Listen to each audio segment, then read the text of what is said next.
Very much indeed. Thank you.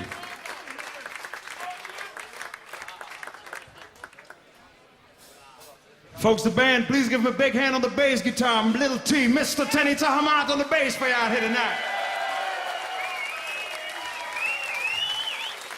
On the drums, folks, we've been doing this shit for 7 years right now. The Boogie Machine, Mr. Pierre the Heart on drums.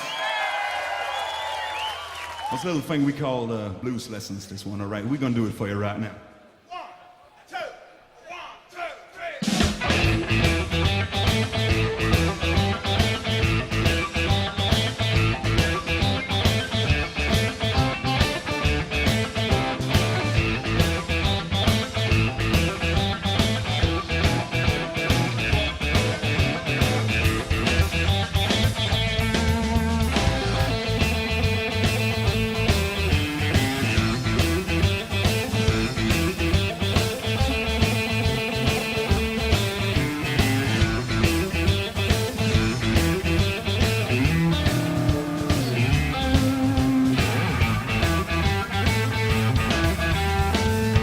Folks, when I was a little boy, about 10 years old, I think, I grew up with the blues a long time ago.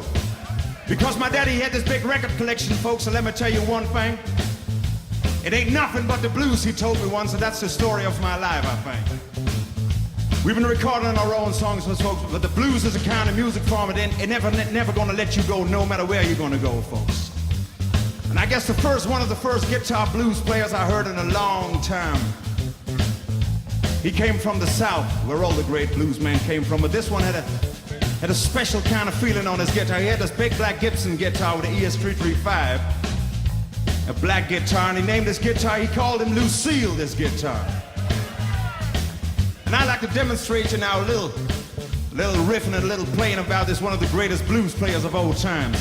And the first guitar player I want to show you right now, folks, everybody knows him as Riley B. King, but most people say to him it's B.B. King. Said, y'all know B.B. King out here tonight? All right, and B.B. had this kind of phrase that nobody has, because he can't play no slide guitar like Booker T, but he gonna play the slide with his fingers, you know. And when B.B. start hitting them tones, you're gonna hear something like this.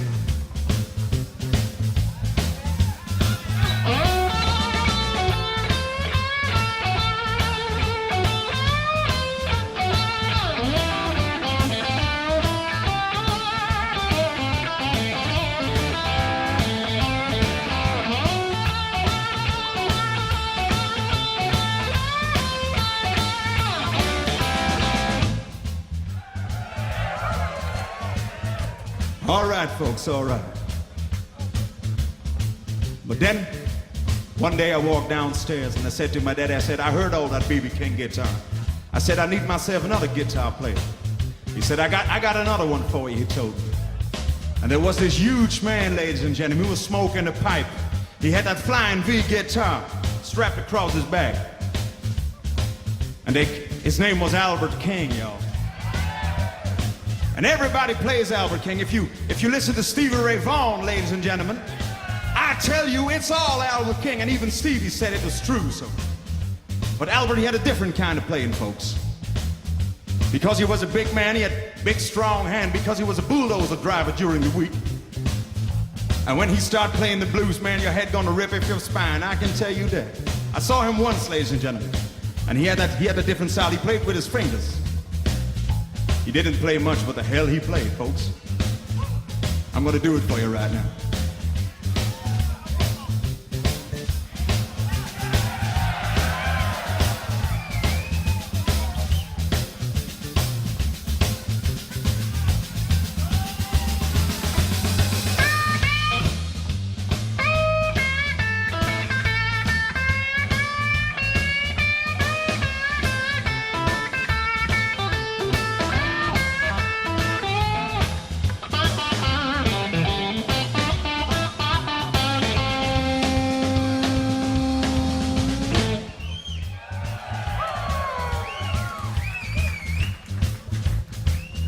Let me hear you say yeah. Now we're gonna move up in class, as somebody once told me. Because I was playing B.B. and Albert King for about 3 years, and my fingers were getting faster and faster. So I went downstairs again, folks, to get myself another guitar player.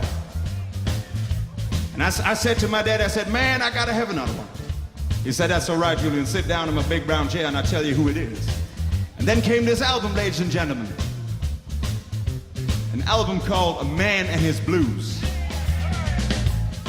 And the name was the fastest blues guitar player I've ever seen in my life. And his name is Buddy Guy. I said his name is Buddy Guy. All right.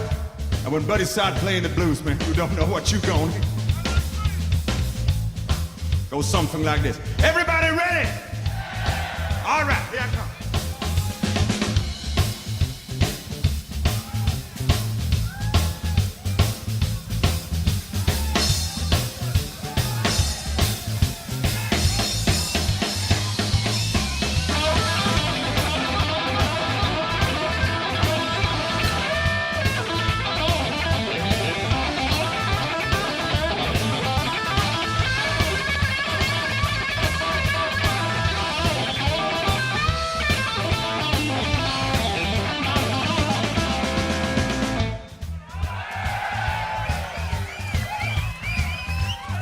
Thank you. But then, folks, came the hardest day of my life. I was brushing my teeth in the morning like everybody does, and I looked in the mirror and I saw a white man, and I was playing like a black guitar man. And then I went back downstairs to my dad. I said, Daddy, man, I'm so goddamn frustrated because I've been playing like these black guys, but I'm a white man. I said, do you have a white guitar player who plays the blues? And he said, I have, boy. Sit down in that big brown chair again and listen to what I'm gonna tell you. And then came this other record out. And I can tell you, folks, this guy was whiter than white. He was thinner than thin. And he had more tattoos on his body than you have shops in Amsterdam City. But, folks, he had this sound, ladies and gentlemen. And he came all the way from Brannigan, Texas, ladies and gentlemen. And I'd like to do a little Johnny Winter for you out here tonight. Because I think Johnny deserves it right now, all right? But I went to the guitar store, folks, and I said, I need me a Johnny Winter effect or something like that. And then somebody gave me a phaser, folks, and it sounded like this. Johnny had that kind of mandolin playing style, you know, he keeps on shoving up and down the longs.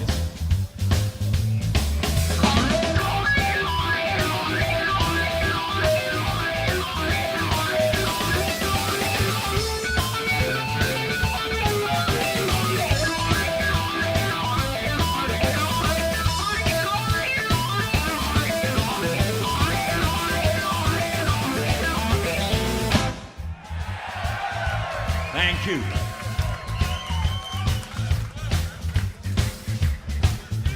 And the last man, folks, I'm going to tell you about out here tonight. I think for me, ladies and gentlemen, he's one of the best and the greatest of all times. And the first time I saw this man play, I was about 16 years old, folks. It was in Utrecht City, and I know it since the day I went there. And I was just staring at the stage and thinking, man, I got to do that too. And here I am tonight. Thank you very much indeed. But this guy player, folks, he had it all. He could play mandolin. He could play saxophone. He could play acoustic guitar, national New He could play it all, and he did it all. But this man comes from Ireland, ladies and gentlemen, and his name is Rory Gallagher, all right. But when Rory hit it on,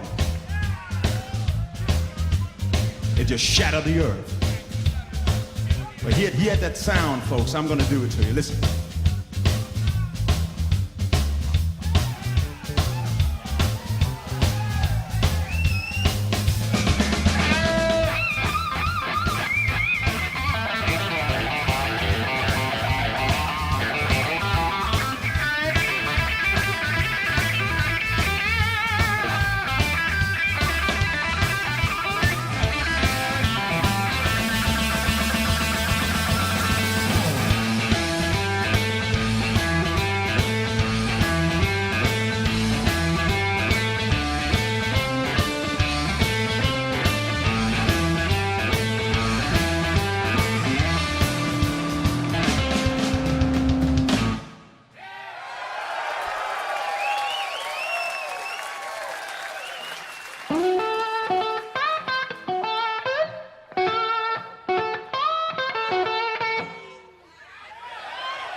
little tribute to the blues. Thank you.